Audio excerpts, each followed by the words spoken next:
Just 15 days, you can have nails that are half an inch long, strong, and shiny, just like the ones you see in ads. I'll share a simple hack that will make your nails resilient and beautiful. To start, take apple cider vinegar in a bowl. Next, you'll need garlic, the kind you use in cooking. Peel a garlic clove, cut it in half, dip it in the vinegar, and massage your nails with it for at least 5 minutes.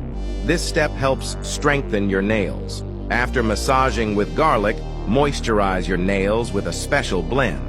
In a bowl, mix 2 tablespoons of olive oil, half a teaspoon of castor oil, and 1 tablespoon of carrot oil.